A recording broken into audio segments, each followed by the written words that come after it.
नमस्कार, आपके साथ मैं हूं आदित्य कुमार। हमारी मौजूदगी महाकुंभ में है और महाकुंभ में मौजूद होकर मैं एक बात बड़े दावे के साथ कह सकता हूं। जो लोग सनातन पर सवाल उठाते हैं, जो लोग योग पर सवाल उठाते हैं, जो लोग हिंदू धर्म पर सवाल उठाते हैं, जरा इस बात को आज वो तस्दीक करें और देखें, समझे, सुने। ये हाथ जरा इन बाबा जी का देखिए। ये बाबा जी अपने संकल्प को लेकर अपने हाथ, अपनी मुट्ठियों को ऊपर की ओर पिछले 5 सालों से ऐसे ही इनका हाथ है और ये बताना चाह रहे हैं कि ये हम समाज कल्याण के लिए अपने आप को इस हठ योग के जरिए दुनिया को ये बताना चाहते हैं, दुनिया को सही राह दिखाना चाहते हैं। आप इस हाथ को जरा गौर से देखिए। कैमरामैन से कहेंगे जरा जूम करके इस तस्वीर को गौर से दिखाइए कि ये हाथ पिछले 5 वर्षों से ऐसे ही खड़ा हुआ है। यह हाथ जिसमें नाखूनों की अगर हम लंबाई नापेंगे तो देखिए नाखून, इतने लंबे नाखून हो गए हैं। और ये सिर्फ किस लिए है? ये देश और समाज के कल्याण के लिए है। ये सनातन धर्म का वास्तविक स्वरूप है।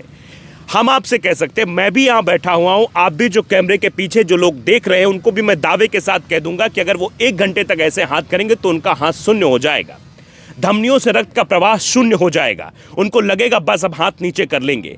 सजा के तौर पर स्कूलों में या कहीं और भी इस तरीके से बताया जाता है कि आप हाथ ऊपर करिए, और फिर हाथ ऊपर करे करे बच्चा भी परेशान हो जाता है, वो हाथ नीचे कर देता है। लेकिन यहाँ 1-2 दिन की या 1 घंटे की या कुछ मिनटों की बात नहीं है, पूरे 5 वर्षों की बात है। 1 वर्ष में 365 दिन होते हैं, बीच में लीप वर्ष भी आ जाता है, उसमें 366 दिन हो जाते हैं। लेकिन उसके बाद भी लगातार अनवरत इनका जो है ये हठ योग चल रहा है। और ये जो, जैसा कि अभी पहले बात कर रहे थे ऑफ कैमरे, यहाँ पर क्योंकि अग्नि हो रही है, थोड़ा धुआं भी आ रहा है इसका, लेकिन ये कल्याण के लिए है। तो बाबा जी से बात करेंगे। बाबा जी, पहले तो अपना परिचय आप दे दीजिए। मेरा दिगंबर नागा बाबा हरबंशगिरी नाम है। दिगंबर, हाँ। कहाँ के रहने वाले हैं? हम राजस्थान से आए हैं। राजस्थान से आप आए? पुष्कर राज, तीरथ राज पुष्कर। ऐसा क्यों कर लिया आपने? आपके हाथों की दशा भी खराब हो गई है, नाखून बढ़ गए, ऐसा क्यों किया आपने? जन कल्याण के लिए करते हैं और साधु संतों का कार्य ही है, कदों को जन कल्याण के कार्य करते रहना। क्या संकल्प लिया? क्योंकि कहते नहीं कि कोई योग करता है, कुछ मांगता है या कुछ करता है तो उसका एक कारण होता है कि इस समय के बाद ये हम बंद कर देंगे, इस समय तक ये करेंगे। तो आपका जो ये 5 वर्षों से चल रहा है, ये कब तक अनवरत चलता रहेगा? 12 साल का है। 12 साल का आपका संकल्प है। हाँ। कि अभी 5 साल हो गए, मतलब अभी 7 साल और बाकी है। हाँ जी। 7 साल संकल्प ऐसे ही चलेगा जी। अच्छा, ये बताइए, जब आपने शुरू किया होगा, ये शुरू करने की आपको प्रेरणा कहाँ से मिली? आपको किसी गुरु ने बताया कि ऐसा करिए, या फिर आपके मन में ही आया कि नहीं, मैं समाज कल्याण के लिए हाथ ऊपर रखूंगा? अपनी आत्मा से ये निर्णय होते हैं, जो भी होते हैं, और वो आगे करे जाते हैं। या आपके अंतरात्मा से आवाज़ आई कि मैं हाथ ऐसे ही खड़ा रखूंगा? तो आप लगातार ये हाथ खड़े रख रहे हैं। क्योंकि मैंने जैसे अभी थोड़ी देर पहले इंट्रो में बताया भी, समस्या आती है तो पहले दिन तो आपको बहुत तकलीफ हुई होगी। हाँ, होती है, लेकिन आदत में डाल दिया उसको, आदत बन गई। अब आदत बन गई। हाँ। पहली बार कैसी तकलीफ हुई थी? कैसा हो रहा था कि बस अब नीचे कर लो? हाँ, ऐसा एहसास हुआ, लेकिन नहीं। हाँ, जब कितनी देर में आपने एहसास हुआ था जब आपने हाथ ऊपर किया था? घंटा 2 घंटे में, जैसे अभी 2 आपने। घंटे में एहसास हो गया? हाँ, लेकिन अब जब लिया है परमार्थ के लिए कार्य, तो कुछ तो झेलना पड़ेगा। हाँ। एक आपने दोहा सुना होगा, वृक्ष कबहु ना फल बखे, नदी न संचय नीर, परमारथ के कारणे साधुन धरा शरीर।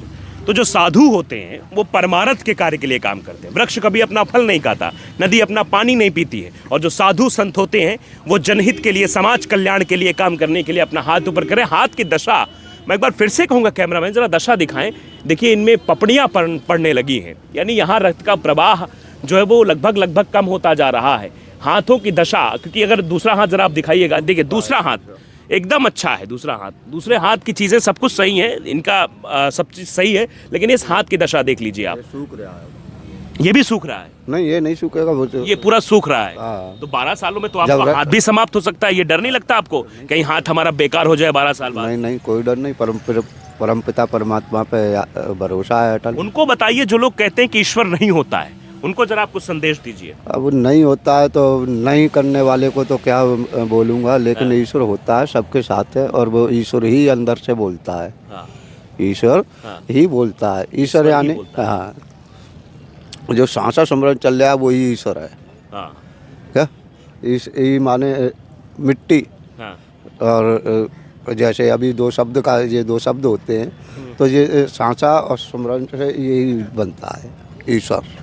यही ईश्वर है। हाँ। और यही बताता है कि ईश्वर है। हाँ। आपने पढ़ा होगा अगर अंग्रेजी आपने पढ़ी हो तो उसमें who has seen the wind, किसने हवा को देखा, हवा को किसी ने देखा लेकिन फिर भी हवा है। उसी प्रकार ईश्वर को किसी ने देखा लेकिन ईश्वर है, और शायद यही ताकत है। तो आप बताइए, ये आप सोते हैं तो हाथ ऊपर रहता है, नीचे रहता है? ऊपर रहता है। आपको याद रहता है कि हाथ ऊपर है, हाँ, या फिर किसी सहारे से बांध के हाथ को ऊपर करते हैं? बांधने का कोई मतलब ही नहीं होता है, और हमको एहसास रहता है, और हम अपने आत्मा से अपने आप को चेतन रखते हैं। पूरी जैसे बेहोशी में सोते हैं वैसे हम लोग नहीं सोते हैं, हाँ, चेतन अवस्था में रहते हैं। चेतना यानी अवचेतन मन को भी कंट्रोल करिए। बहुत बहुत धन्यवाद बाबा, ज़्यादा बात नहीं करेंगे क्योंकि इनका योग चल रहा है, इनको डिस्टर्ब नहीं करना चाहिए। आप जानते हैं अवचेतन मन ही हमसे गंदे काम या दुर्व्यवहार या ये सब करवाता है। उसी अवचेतन मन को इन्होंने कंट्रोल कर लिया है, और यही वजह है कि सोते वक्त भी इनको आभास रहता है कि इनका हाथ ऊपर रहना चाहिए, और यही वजह है कि हाथों की ये दशा हो गई है। लेकिन जन कल्याण कार्य के लिए इन्होंने जो संकल्प लिया है, वो संकल्प अपने आप में बताने के लिए काफ़ी है कि लोगों को, समाज को आगे बढ़ाने के लिए संत कैसे अपना घर बार, अपना सब कुछ, अपना मतलब एक तरीके से अपना जीवन काल एक सौंप देते हैं इस देश के लिए, समाज के लिए। यही असली सनातन का अर्थ है।